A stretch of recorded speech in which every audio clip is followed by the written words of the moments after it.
Meron ka bang asawa na nabaliw sa ibang tao, yung bigla na lang nagbago yung ugali niya, yung hindi ka na pinapansin, parang wala ka na sa mundo niya. At parang ang buong mundo niya ay umiikot sa ibang lalaki o sa ibang babae. Hindi ito simpleng paghanga lang or hindi rin ito simpleng pagloloko lang. Ang tawag dito sa psychology ay limerence. At kapag ang isang tao ay nasa state of mind ng isang limerence, ito ay parang chemical na tinitake over ang kanyang utak. Parang wala na siyang naririnig, wala siyang pinapakinggan. Kapag napanood mo ang video na ito, ay baka dito masagot kung meron kang katanungan na bakit niya nagawa sa akin to, hindi ko akalain na lolokohin niya ako, 'di ba? Hindi naman siya dating ganyan. Pero kung talagang alam mo na nasa limerence ang asawa mo at talagang may kinalolokohan, ano ang dapat mong gawin? May isang mahalagang bagay na kailangan mong malaman at maintindihan kung gusto mo pa siyang ibalik or kung gusto mo pa siyang tanggapin, ano ang dapat mong gawin. Kasi kung mali ang paraan na gagawin mo dahil talagang alam mo na nasa limerence lang yung asawa mo, alam mo nalilipas din yan at gusto mo pa rin siya, gusto mo pa rin siyang tanggapin, gusto mo pa rin siyang pabalikin or ayaw mo siyang hiwalayan, ganito ang dapat mong gawin kasi baka magkamali ka, lalo mo lang siyang i-push palayo dun sa mga aksyon na gagawin mo.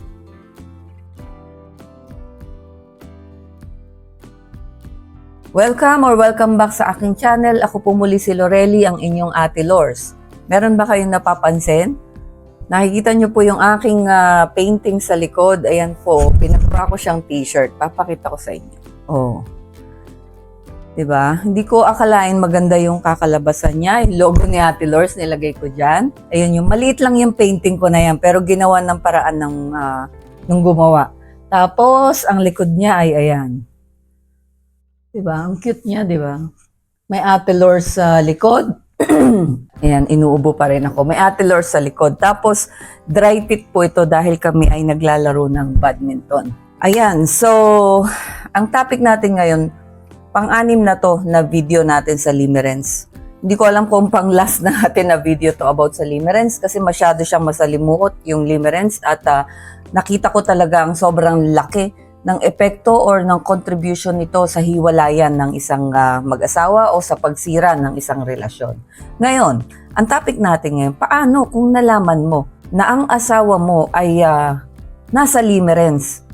Yung merong kinalolokohan na iba, natural, ang magiging reaction mo dyan, galit, di ba? Aawayin mo yan, confrontation, sisisihin mo yan, di ba? At ang pinakamatindi, na pag-uukulan mo ng pansin, ng atensyon, ng oras mo ay ang paghahanap ng ebidensya, di ba? Maghahanap ka ng ebidensya.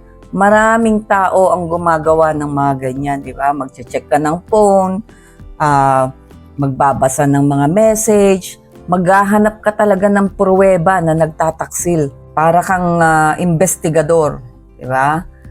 Normal na reaction yan. Normal talaga yan. Dahil nagawa ko na rin yan. Baka magtataka ka, Ate Lors, lahat yata nagawa mo na. Parang pwede kong sabihin, opo, lahat halos ay naranasan ko. Kung alam nyo lang po ang aking buhay. Kaya nga siguro nandito ko ngayon sa harapan ninyo dahil marami akong ma-share dahil sa aking professional background. Ganun na rin sa aking personal background. Okay, balik tayo. So parang investigador, normal yan kasi yan yung reaction natin eh. Kasi akala natin yan ang solusyon. Una kasi, ang akala nating solusyon, kukumprontahin natin. Pero syempre, bago mo kumprontahin, sigurado ka ba? May ebidensya ka ba? Kaya di ba magpapaka-investigador ka nga. Kukuha ka ng ebidensya, hahanap ka ng ebidensya bago mo kumprontahin. Kasi ang hirap nga namang mangumpronta, wala ka namang ebidensya, di ba? Tapos, iniisip natin na kapag kinumpronta natin, may ebidensya tayo, titigil na. Maibabalik na natin yung asawa natin. Titigil na dun sa kalokohan niya, dun sa kanyang addiction, yun sa kanyang limerence. Kaso, sa maraming sitwasyon, at gano'n na rin sa mga pag-aaral ng mga psychologists, yung confrontation na ganyan, imbes na ma-win back o makuha mo yung loob uli ng asawa mo para magbago at hindi na gawin yung kalokohan na yon, ang nangyayari, lalo natin silang naitutulak palayo sa atin. Imbes na mapagbago natin sila dahil gustong-gusto pa rin natin silang kasama, ayaw natin silang hiwalayan, ang akala natin yung gagawin nating confrontation at pagiging investigador ay magiging solusyon. Yun pala ay lalo natin silang naitutulak palayo. Kaya maganda tong topic natin na to, lalo na't pinagdadaanan mo to ngayon.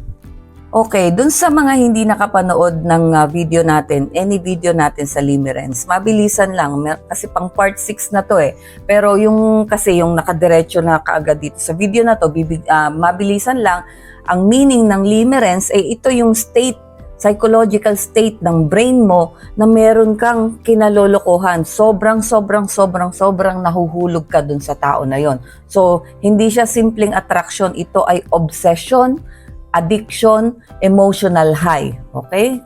So, kung ang isang taong nasa Limerence, wala nang katinuan ang desisyon, ang pag-iisip. Kasi talagang obsessed talaga siya doon. Halos 85% ng isip niya ay occupied nung taong kinahuhumalingan niya. Okay? So, simpleng salita, ang Limerence ay emotional addiction. Parang addiction yan. Okay? Kaya mahirap kalabanin yan. Lalo nating mga asawa. So, kung di nyo po napanood, yung sinundan nitong video na to, yung part 4 and part 5, andoon yung mga kung Limerence lang ba yan o pagmamahal lang ba yan, di ba? So, sana mapanood nyo yung ibang mga video natin about sa Limerence. Okay, so bakit hindi gumagana ang confrontation? Kasi kapag nahuli mo ang asawa mo na may ibang karelasyon o may ibang kinalolokohan, karamihan sa atin nga, aawayin natin yung asawa natin. Aawayin mo yung kabit. Diba? Susugurin.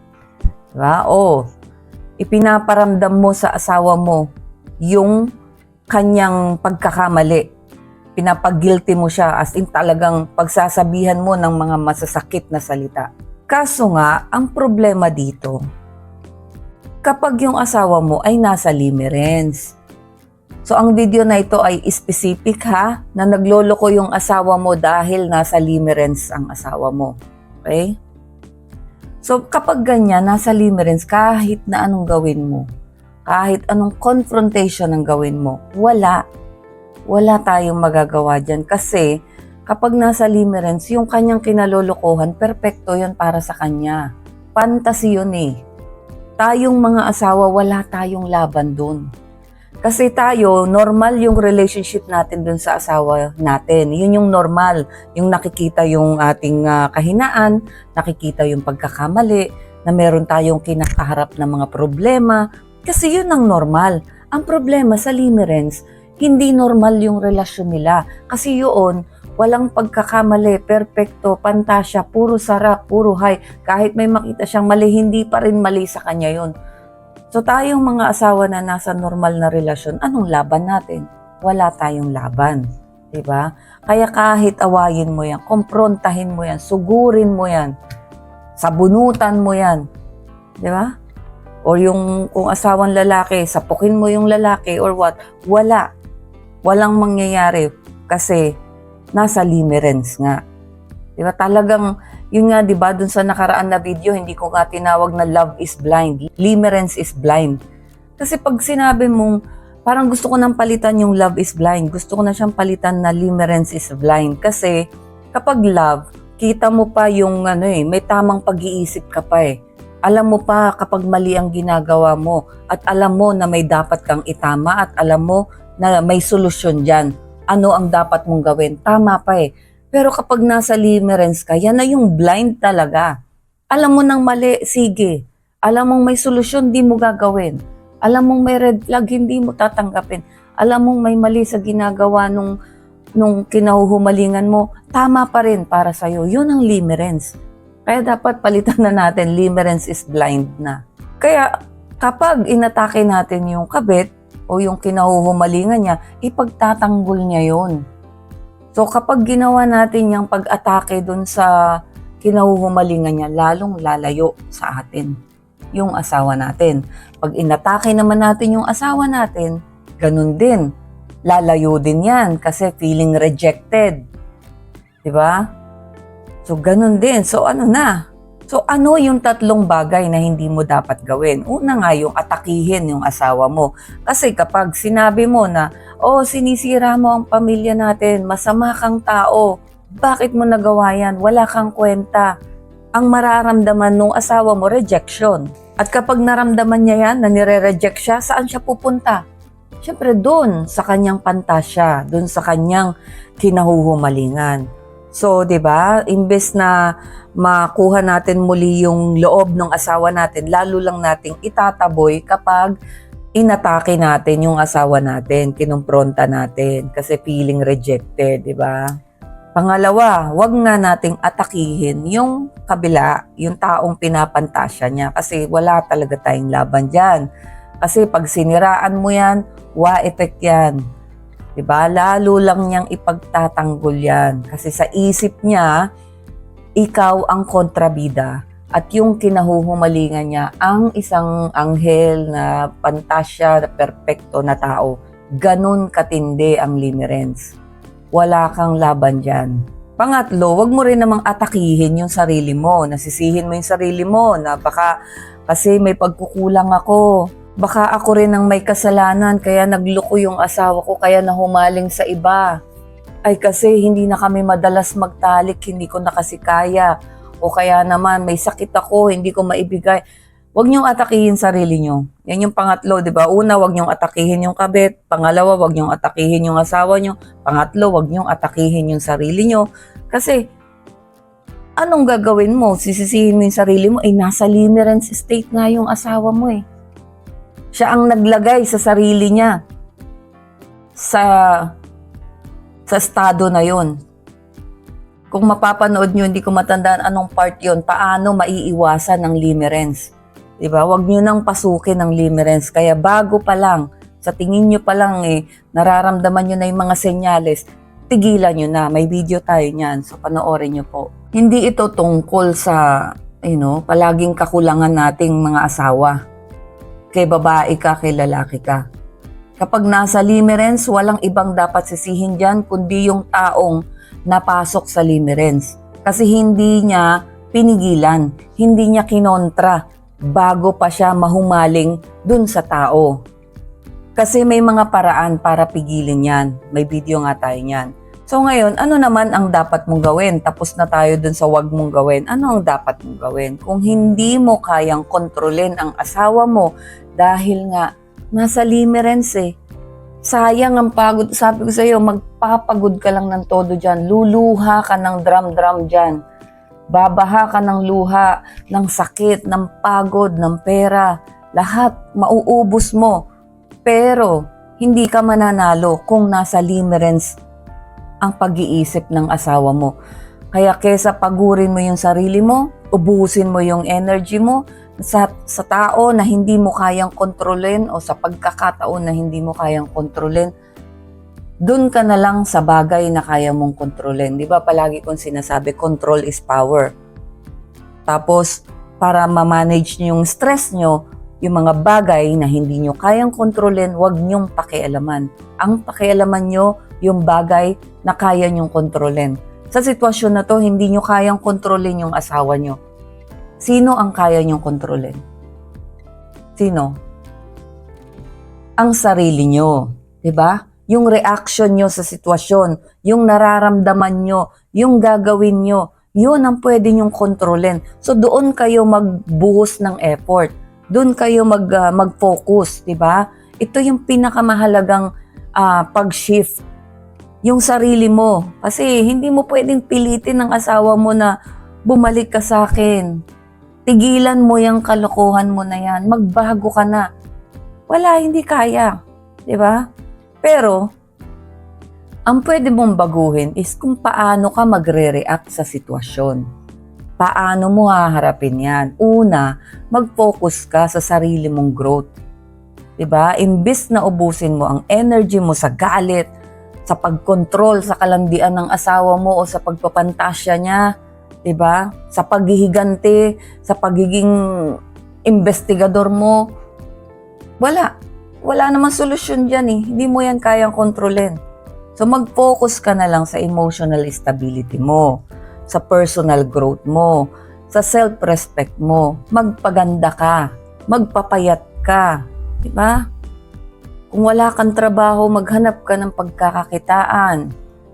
Yung sa tingin, hindi biglaan, unti-unti, gumawa ka ng paraan para sa sarili mo, para sa pag-unlad mo, ng mga anak mo. Magpapogi ka, magpamacho ka, mag-gym ka. Lahat ng paraan para ikaw ay maging maunlad at maging maayos. Kasi sa totoo lang yan ang pinakamatinding paghihigante. Kasi nga lagi kong sinasabi sa inyo, mula dun sa mga una nating video, ang limerence ay hindi panghabang buhay, hindi yan permanente. Kasi hindi kayang manatili ng brain natin sa state na super high ka palagi. Eh di ba addiction nga ang limerence? Hindi pwedeng palagi kang high.